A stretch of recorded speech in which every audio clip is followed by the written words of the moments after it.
Excuse me, may I just ask if you've just received the news about the passing? About what? The news about what?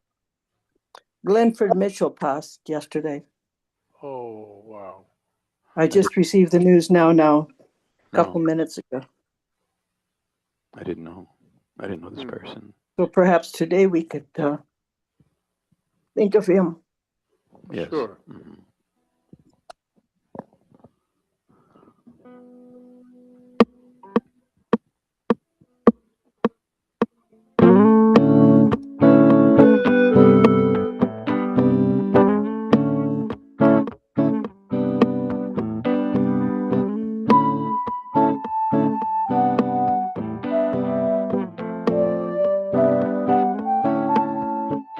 Good morning. Good morning. Good morning. Good morning, my friend. God's blessings upon you. Let's praise the Lord together, my friends. We have all awakened in God's shelter. Now we've come to praise His name together. Good morning. Good morning. Good morning. Good morning. Good morning. Good morning, my friends. How you doing, Mike? Sing Hosanna. Hosanna. Hallelujah. Hallelujah.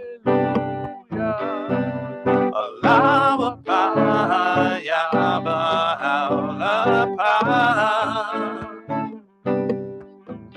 In the sanctuary of our Lord's protection and the stronghold of our Lord's defense. With His love, our spirits are illumined as we glorify His name. Our hearts are blessed. Good morning. Good morning. Good morning. Good morning. Good morning. Good morning, my friend. Good morning. Good morning. Good morning, my friend.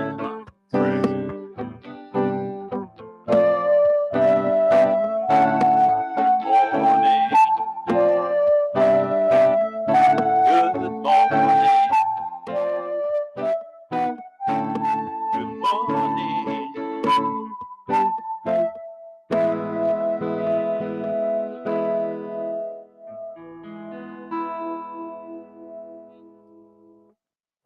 Good morning, everyone. Hello, everyone. How's everyone doing? I think I just said the same thing 3 times. Hello to everyone in Zoom. Wow, we've got a few extra people here today. Let's see. And for me, our monitor here is just at the right distance, whether I put my glasses on or not. You I can't can't see see it. it. Right. But I see Pauline. Everyone, I'll tell you what. As we've been doing recently, just unmute yourself. Just say hi. Hi, Tony. Hi, Daryl. Hi. Hi, Tony and Dale. Hello, Yuta. How morning. are you? My Hello, how dog you say doing? hi too. Hello. Good morning. Let's see. I want to say now that this person down in the lower right-hand corner of our screen, you don't know who you are. At least we don't know who you are. Do you know who that person is? I can't see it, so I Okay. don't know. Okay. Looks like they're wearing a hat. Who is that? That's Ed. That's Ed. How you Okay. doing, Good Ed? morning, Ed. Long time no see, Ed. Great to see you. Great to Who's see you. Who's that in the middle? Who's that in the middle? Yeah, who's that in the middle? That's right. Jeremiah can see it. So tell us, Jeremiah, who's that in the middle? Say that again. Oh, your screen is not like ours. We just assumed it was. Okay. Hello, person in the middle. And I think I can make out Pam. Is that Pam? That's Pam Payne. Hi, yeah. Pam. How you doing? Good morning, Pam. Yes. Good morning. Good morning. And I see. I don't know Good who this is down in the morning. lower left-hand corner here. It looks like a group photo. So hello to everyone in the group photo. Okay, and we've got Mike. Mike, I got to tell you, you messed up my playing, and that's easy to do. I usually do that by myself, but it was so good to see you walk in. I said, "It's Mike. How you doing?" Aloha, good morning. Hello, Good morning, Terry. Great to see you there, Terry. That's right. We didn't say hi to Terry, too. Okay. I thought you were ignoring me, so I just thought I'd. We try not to do that, Terry, and I've told Daryl, listen, this whole thing about you ignoring Terry has got to stop. I tried. But Mike is back with us. We're glad you're here, Mike. And we've got Kristen here in the room. Good morning, Kristen. Good morning, Kristen. We're glad you're here. How you doing today, Daryl? I'm doing well. How are you, sir? I'm good, thanks. you. I'm good. And Jeremiah's over there. How you doing, Jeremiah? Hey, good. Okay, could you? Okay, and we can't see it from here.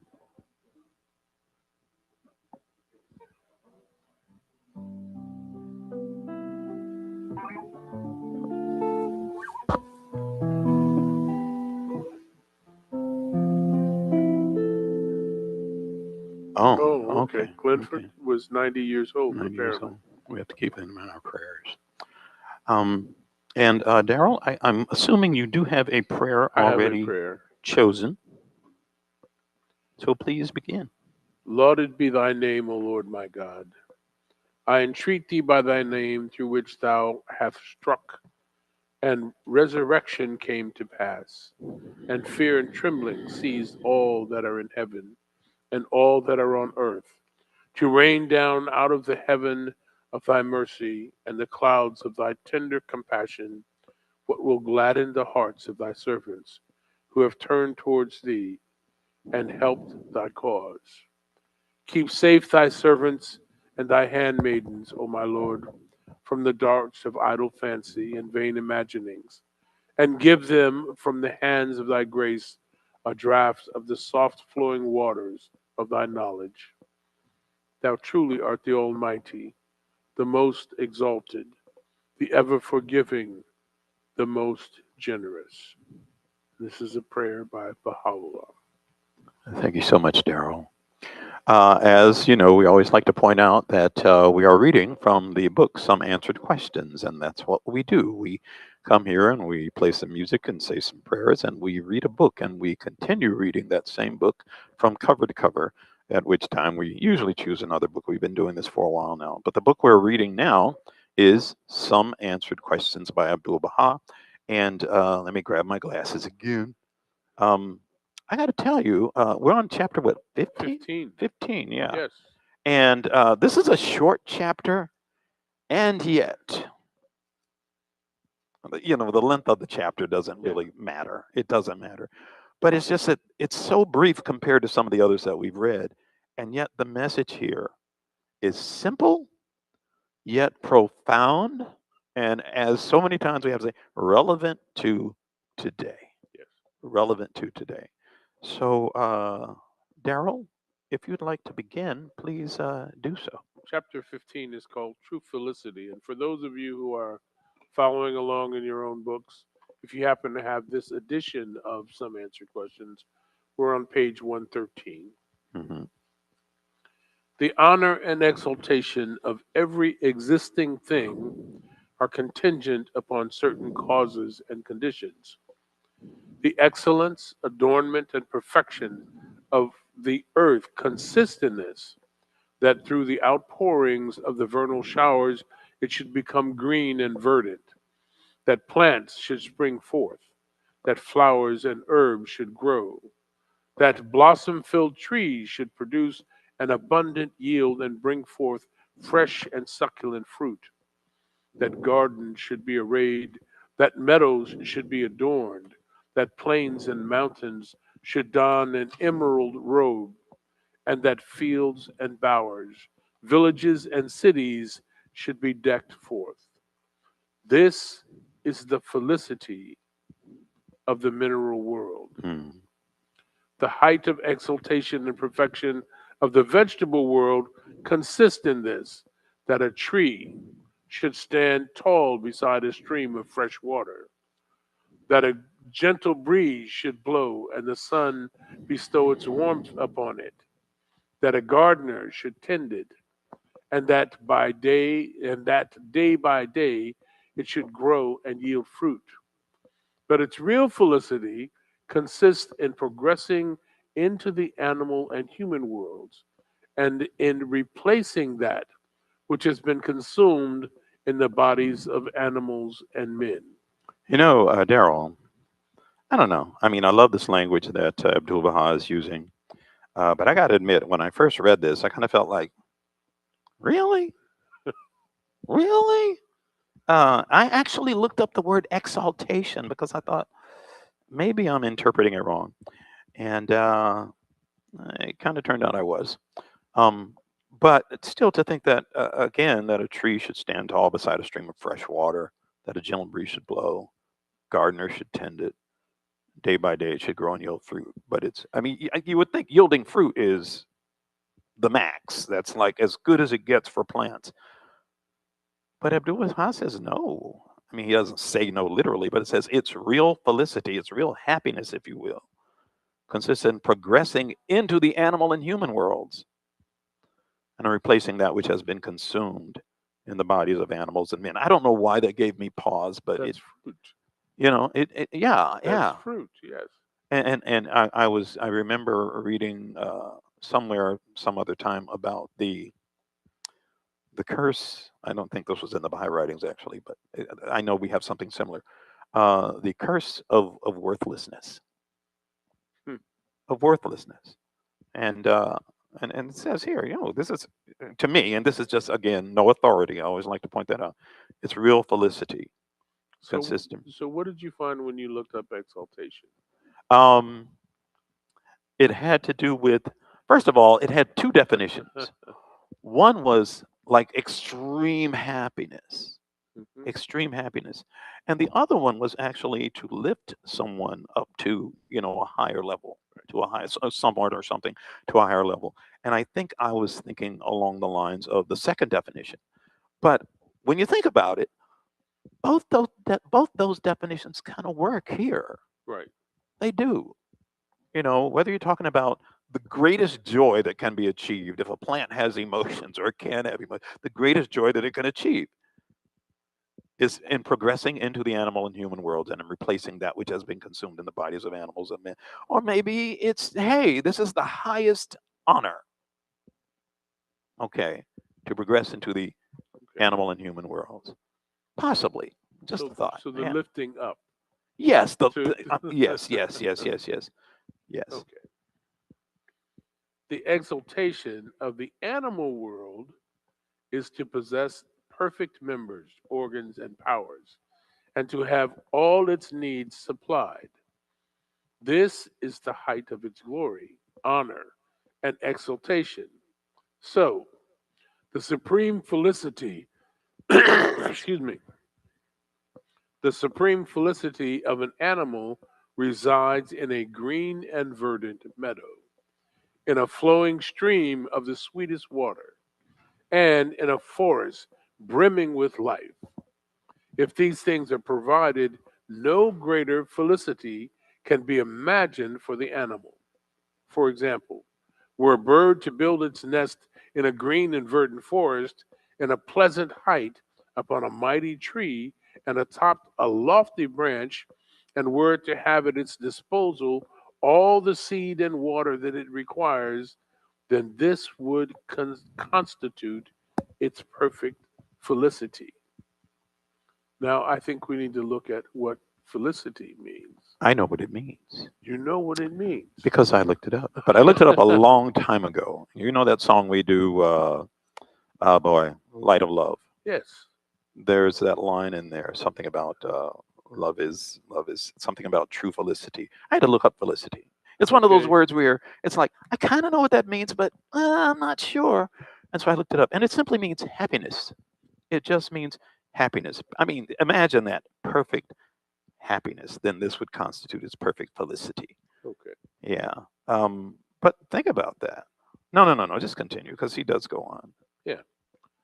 True felicity for the animal consists in passing from the animal world into the human realm, like the microscopic beings that, through the air and the water, enter into the body of man, are assimilated and replace that which has been consumed in his body. Hmm. This is the greatest honor and felicity for the animal world, and no greater honor can be conceived for it. Therefore, it is clear and evident that such material ease, comfort, and abundance are the height of felicity for minerals, plants, and animals. And indeed, no wealth, prosperity, comfort, or ease in our material world can equal the wealth of a bird, for it has all the expanse of the fields and mountains for a dwelling place, all the seed and harvest for wealth and sustenance, all the lands, villages, meadows, pastures, forests, and wilderness for possessions. Now, which is the richer, this bird or the wealthiest of men? For no matter how many seeds that bird may gather up or give away, its wealth does not diminish. What's the point here? I mean, your interpretation. I'm hearing that no matter what you do, you will never be as wealthy as the bird. That's right. No matter how much wealth you pile up, no matter how many things you get, no matter how big your house is, no matter how fancy your car is, no matter how many, 5-star restaurants you can eat in, you're still not going to be as wealthy as this bird. Do you know why? I This, think I do, but I don't know. I'd rather hear your thoughts on it. the bird has no boundaries. Ah, There are no boundaries for this bird. He has everything at his disposal. yeah. As humans, we do have certain boundaries. We have certain limits. Yeah. This Yeah. bird has no limits and no boundaries. Yeah. So that, just adds to its wealth. Yeah, no matter how, I guess that last line said, no matter how many seeds that bird may gather up or give away, its wealth Yep. does not diminish. It does not diminish. Yeah.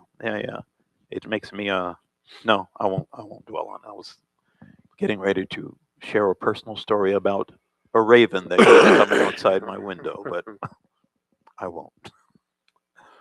Then it is clear, excuse me, that it is clear that the honor and exaltation of man cannot reside solely in material delights and earthly benefits. Please reread that. I am.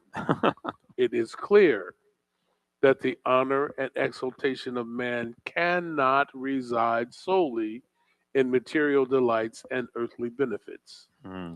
This material felicity is wholly secondary, while the exaltation of man resides primarily in such virtues and attainments as are the adornments of the human reality.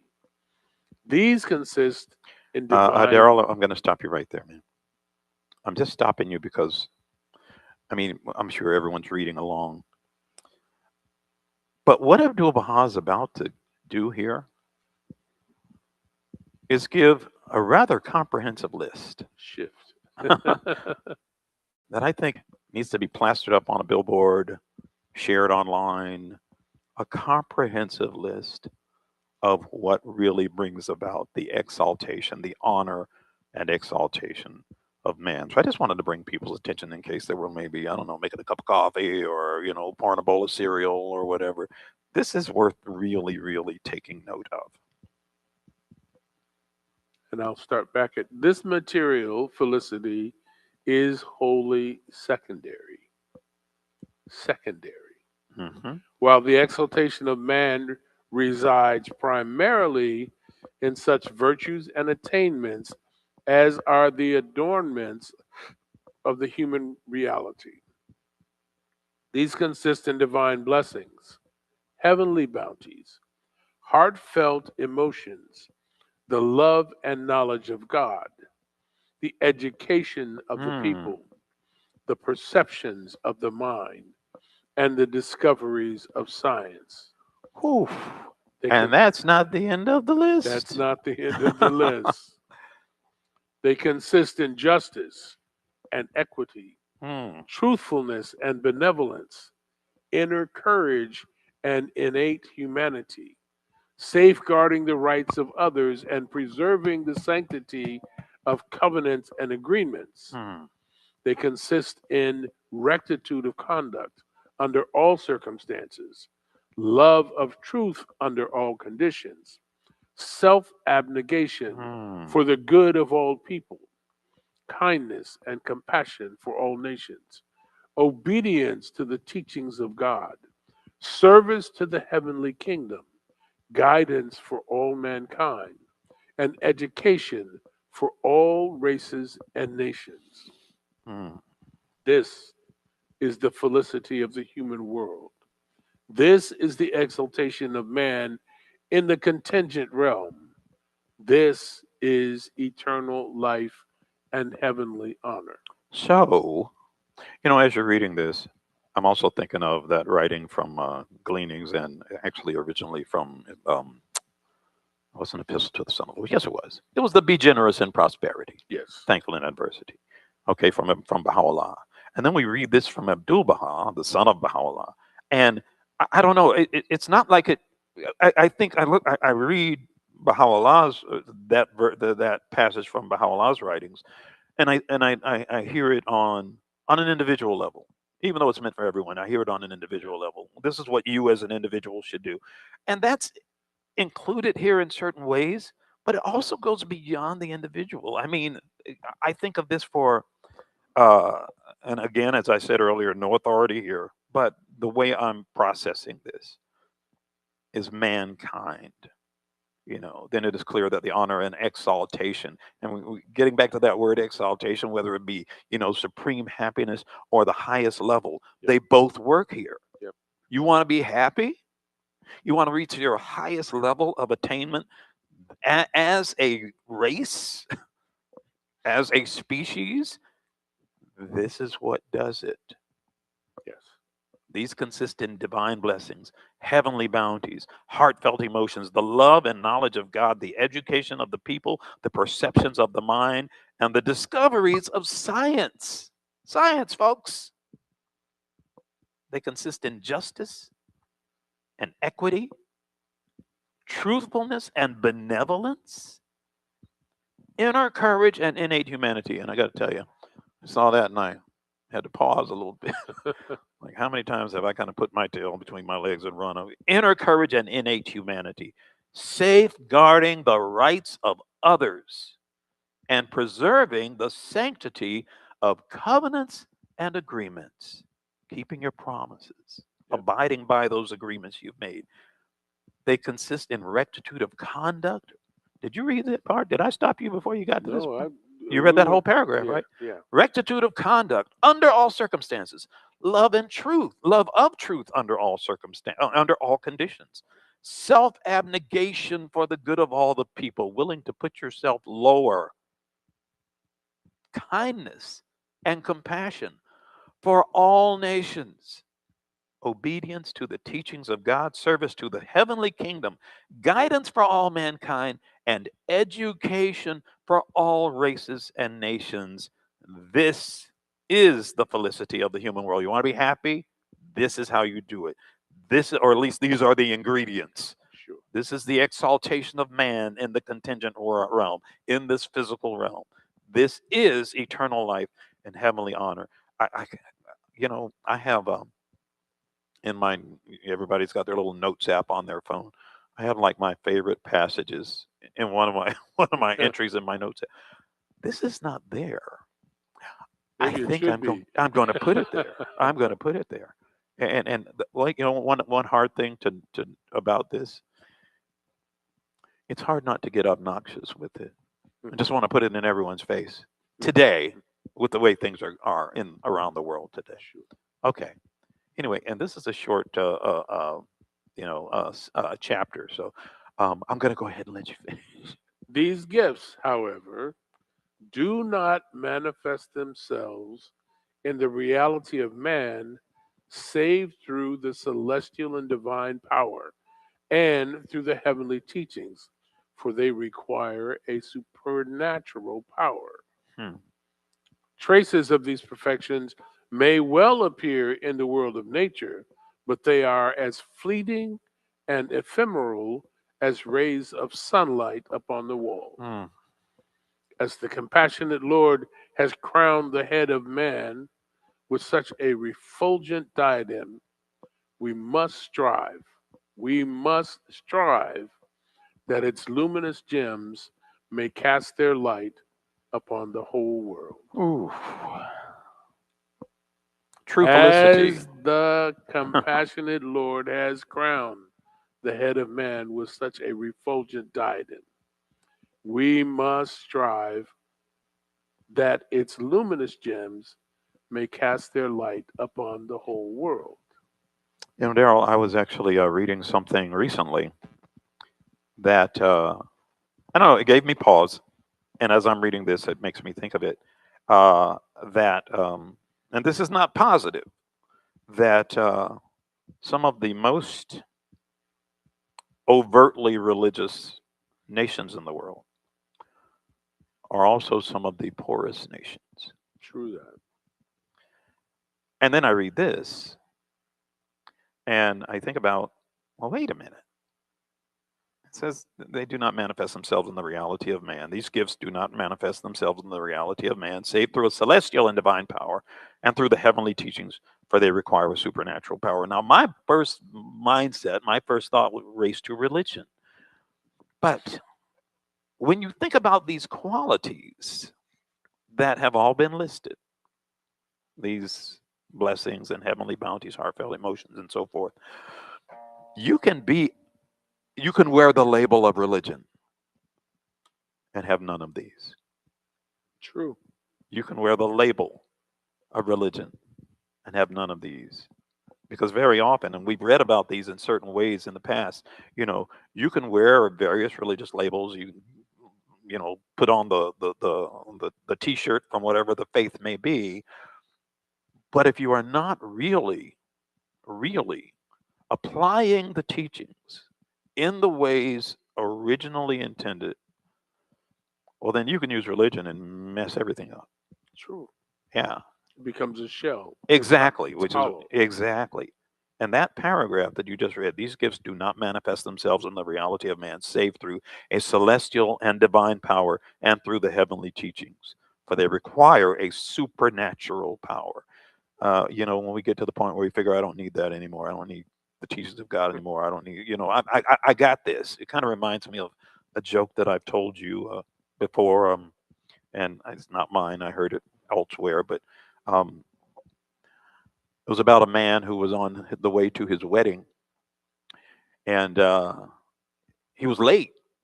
He was very late, and it was at a church, big church.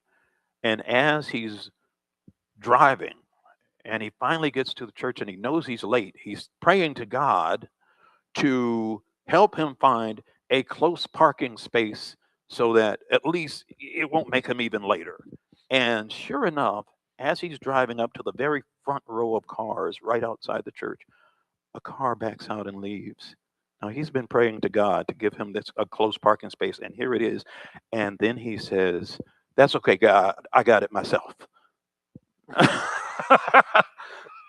Now I don't know if that seems relevant, but I think a lot of times, we we kind of start, as things get good for us as a people, we sometimes start moving away.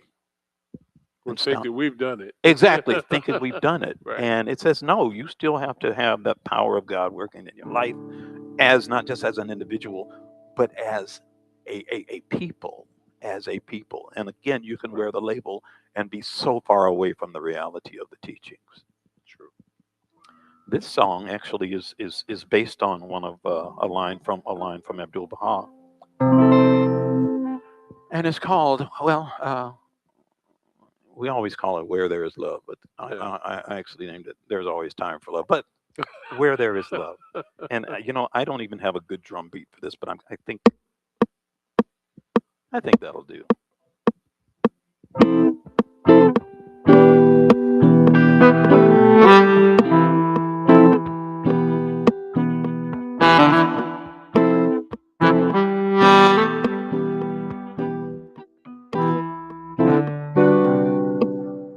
Where there is love, nothing is too much trouble. Nothing is too much trouble. Where there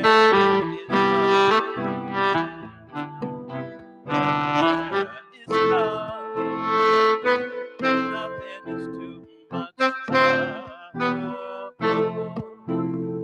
There is always time.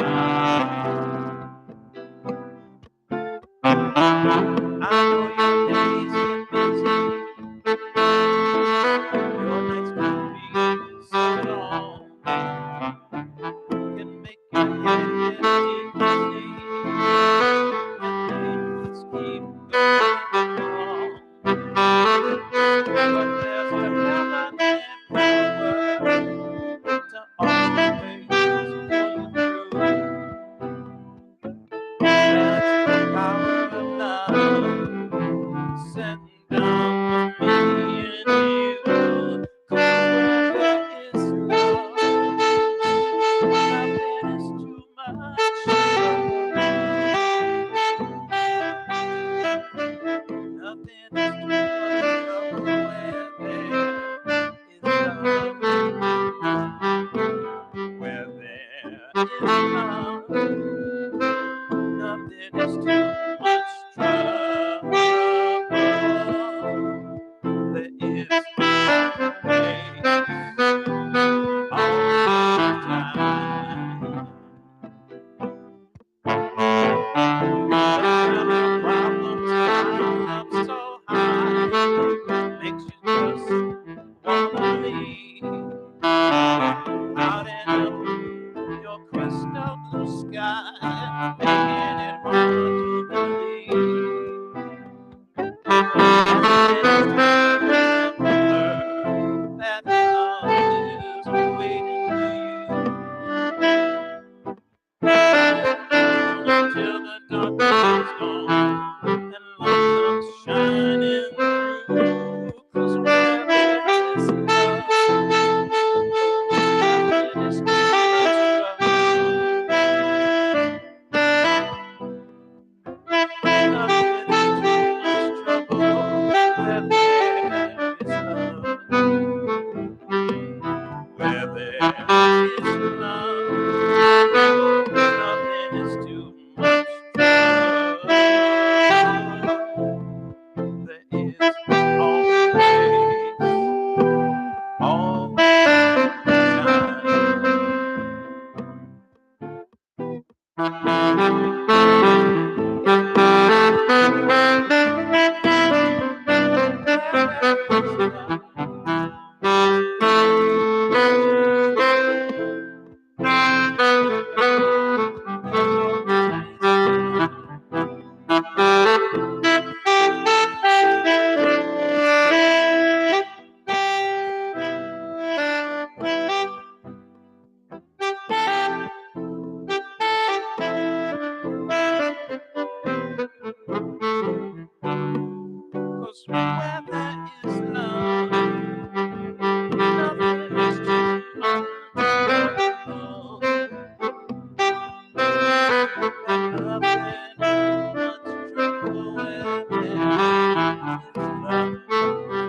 Nothing is too much trouble. There is always time. Yes, there is always time. Yes, there is always time.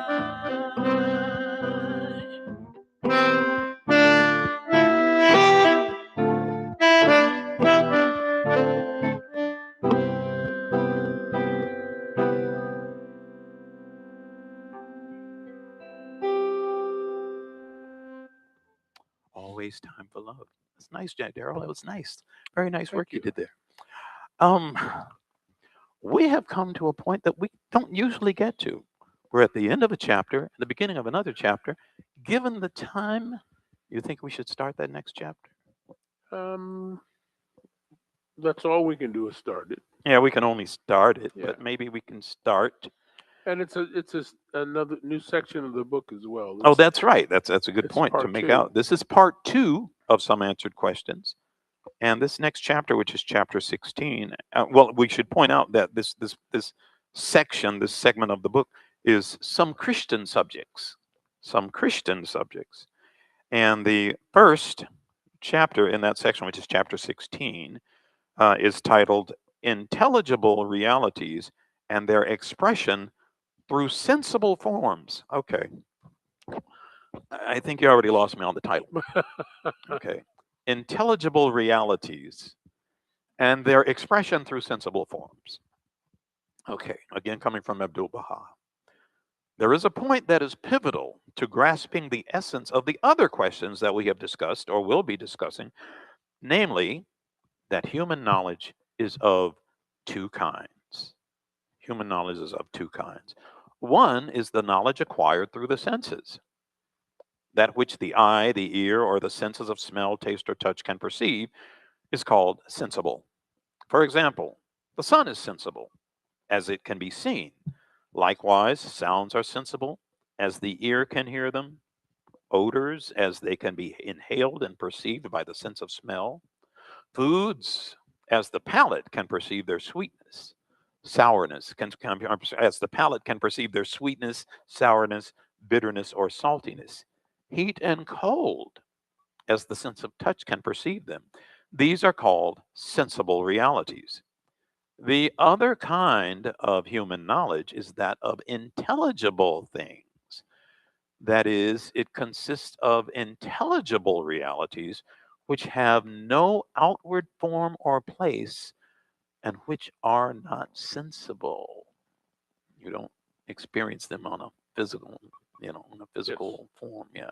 For example, the power of the mind is not sensible, nor are any of the human attributes.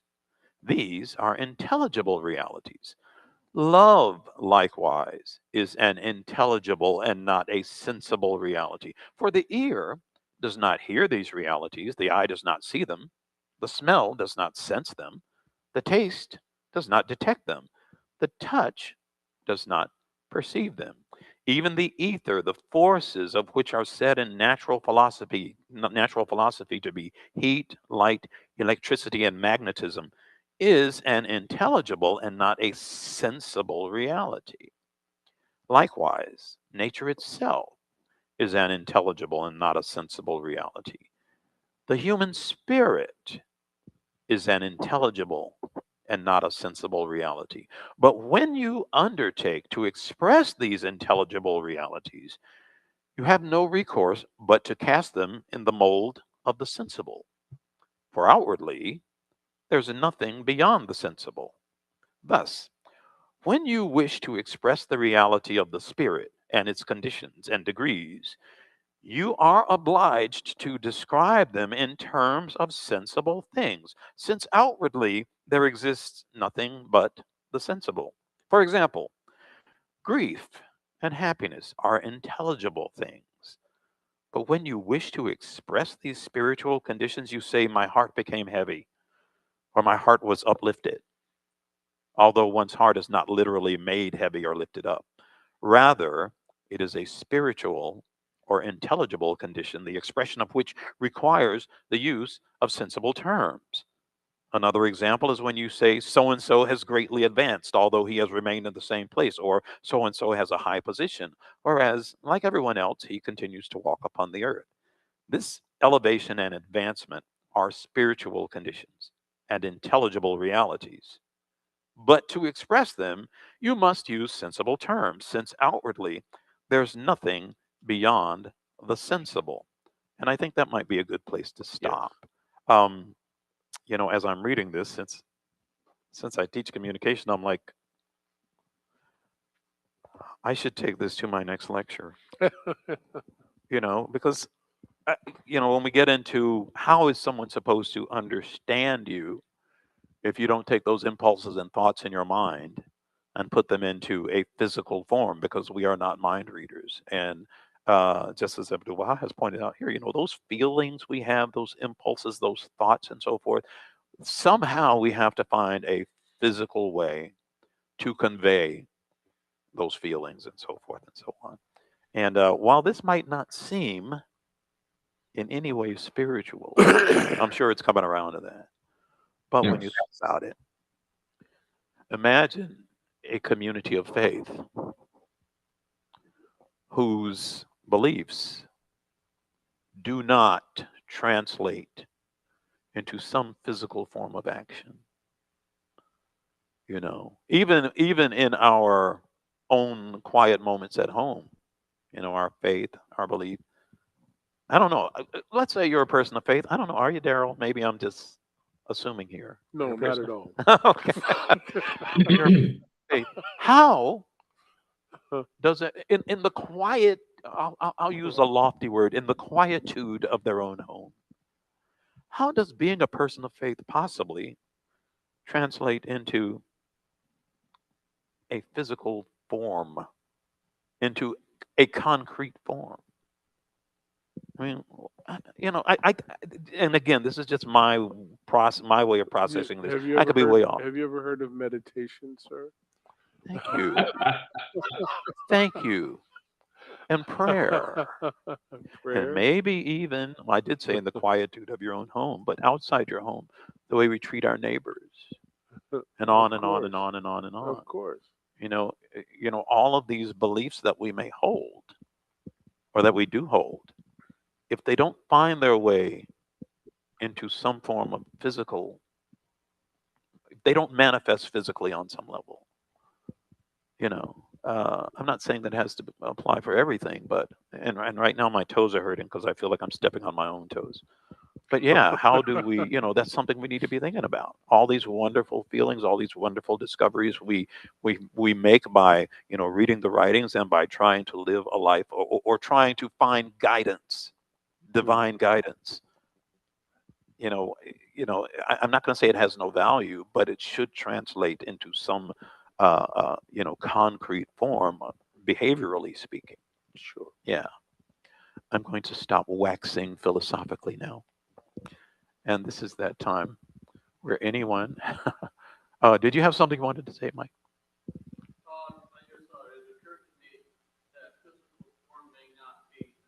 I can't hear him. You need to give him a Yeah, microphone. he He's doesn't not have a mic'd. mic, but what he's saying is that physical form may not be immediate. And that is true. That is true. And I don't mean to imply that it has to be immediate, but let's say even over time. Can you imagine saying you're a person of faith, but then there's no growth? Manifestation of that. Yeah, faith, exactly. right. Yeah. Mhm. So, anyone who would like to share a prayer or reading at this time, or a song, this is Sure. that time. So please, Terry. Yes, ma'am. Yes, sir. Okay. Just one more comment. I guess this is going to go into next week's subject when you talk about symbols, and of course, we'll probably talk about that next week.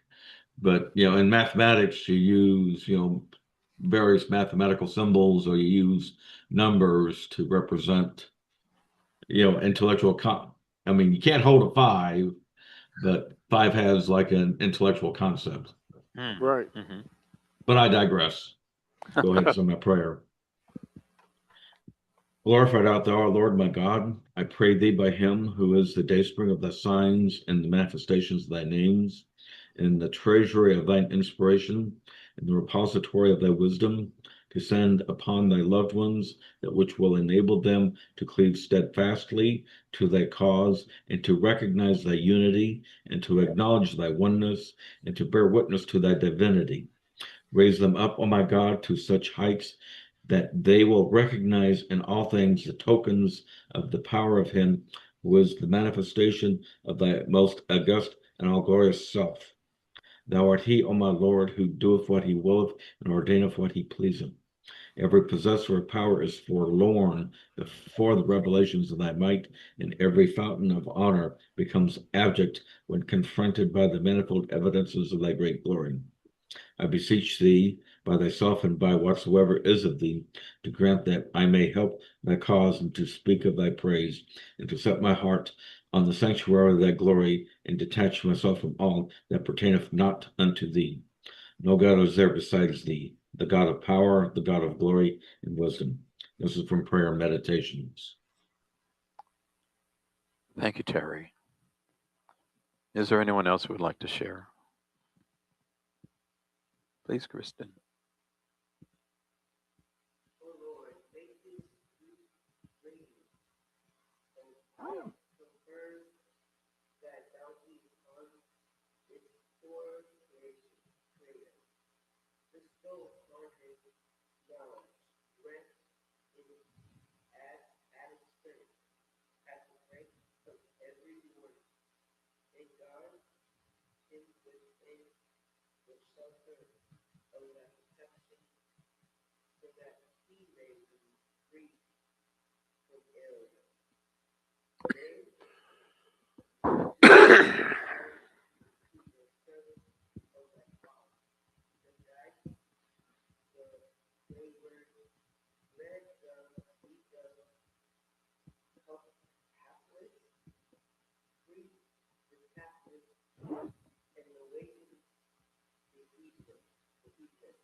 Thank you, Kristen.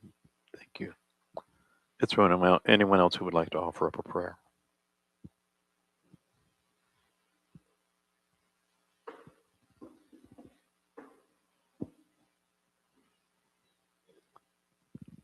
Let me put my Okay. glasses on. Well, actually, because in honor of the gentleman who passed away, maybe we should do a I prayer have for the departed. hello. Go ahead, Please, Kim. please, Kim. I'm sorry. Um, O my Lord, make thy beauty to be my food, and thy presence my drink, and thy pleasure my hope, and praise of thee my action, and remembrance of thee my companion, and the power of thy sovereignty my succor, and thy habitation my home and my dwelling place, the seat thou hast sanctioned from the limitations opposed upon them who are shut out as by a veil from thee.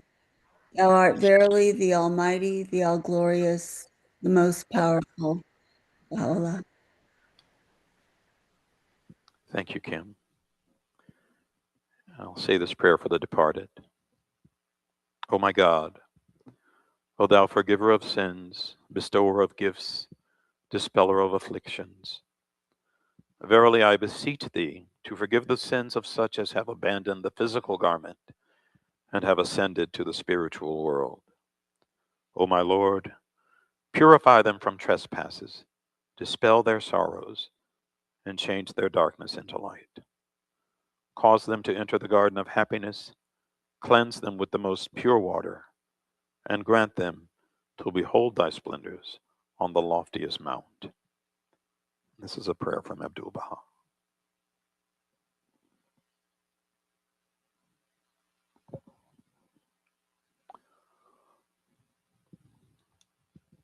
Well, as always, we like to remind everyone. Is there anyone else who wanted to offer up a prayer? No? Okay. Yes, please. Oh, and there is someone else who wants to offer up a prayer, please. Can you hear us? You can't hear us. She's struggling to hear us. I'm going to turn this up a bit.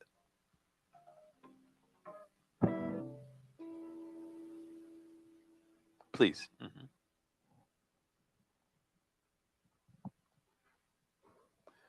This really isn't very loud. This is Go ahead. Mm-hmm. Lauded be thy name, O Lord our God. Thou art in truth the knower of things unseen. Ordain for us such good as thine all-embracing knowledge can measure. Thou art the sovereign Lord, the Almighty, the best beloved. All praise be unto thee, O Lord. We shall seek thy grace on the appointed day, and shall put our whole reliance in thee, who art our Lord. Glorified art thou, God. Grant us that which is good and seemly, that we may be able to dispense with everything but thee. Verily, thou art the Lord of all the worlds. O God, recompense those who endure patiently in thy days, and strengthen their hearts to walk undeviatingly in the path of truth. Grant then, O Lord, such goodly gifts as would enable them to gain admittance into thy blissful paradise. Exalted art thou, O Lord God. Let thy heavenly blessings descend upon homes whose inmates have believed in thee. Verily, unsurpassed art thou in sending down divine blessings. Send forth, O God, such hosts as would render thy faithful servants victorious. Thou dost fashion the created things through the power of thy decree as thou pleasest. Thou art in truth the sovereign, the creator, the all-wise. Say, God is indeed the maker of all things. He giveth sustenance in plenty to whomsoever he willeth. He is the creator, the source of all beings, the fashioner, the almighty, the maker, the all-wise. He is the bearer of the most excellent titles throughout the heavens and the earth, and whatever lieth between them. All do his bidding, and all the dwellers of earth and heaven celebrate his praise, and unto him shall all return. The Bob. Thank you. Thank you. Thank you. Well, as always, we like to remind people that this is a joint community effort. Multiple people from different communities coming together to bring this program to you on a regular basis, usually every Sunday around 10 o'clock. If you are wanted to be a part of the Zoom, we come to you through clearwaterbahais.org. They stream us every Sunday, and they also put it on their own website so you can see it afterwards. You can also see it through Facebook. I do post it on my own page. And if you are someone who wants to learn more about the Baha'i faith, you're a Baha'i, or if you're already a Baha'i, and you want to get access to the writings and so forth, there are quite a few definitive websites that you can always access. And what are those websites, Daryl? What are some of them? www.baha'i.org, www.baha'i.us, www.bahaiteachings.org, and locally, www.clearwaterbahais.org. Excuse me. I still wonder how you do that. I hold this up every Sunday. I still can't remember all of those. But in addition to that, you can also go to oceanlibrary.com. Jeremiah saw that coming. Oceanlibrary.com, or you can download the app for that same website on your own phone and always have it with you. And we're not just talking about writings from Baha'i scriptures. We're talking about the holy writings from every major faith around the globe. Or you can access them through Ocean 2.0. Ocean 2.0. And oh yeah, well, for people in here, I think they already know that. I think that's why they're here, actually. Yes.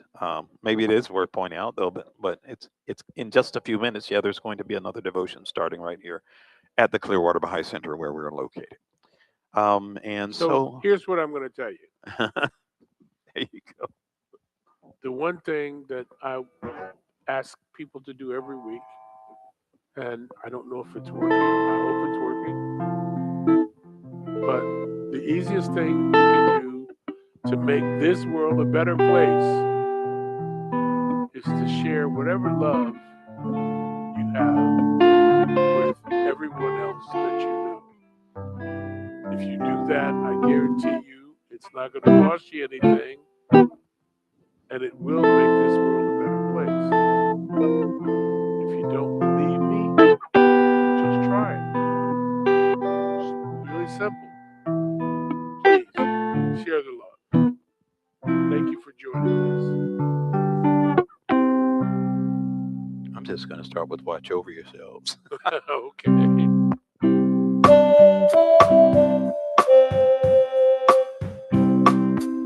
So until we get back together again, watch over yourselves. For the evil one is lying in wait, ready to entrap you.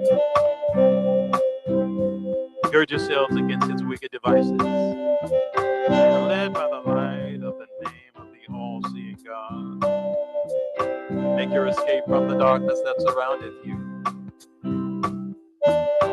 Let your vision be world-embracing, rather than confined to your own self.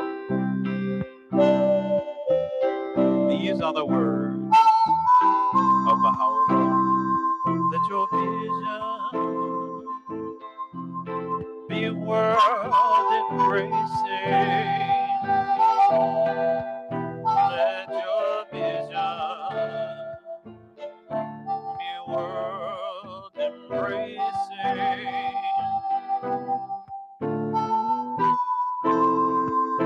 Let your vision be world-embracing. Let it be. Let it be.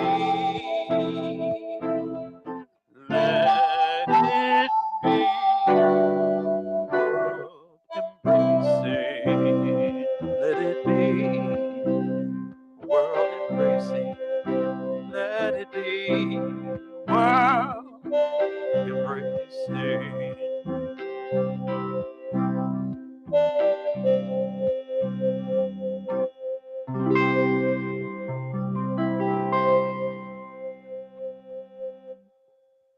Have a good week, folks.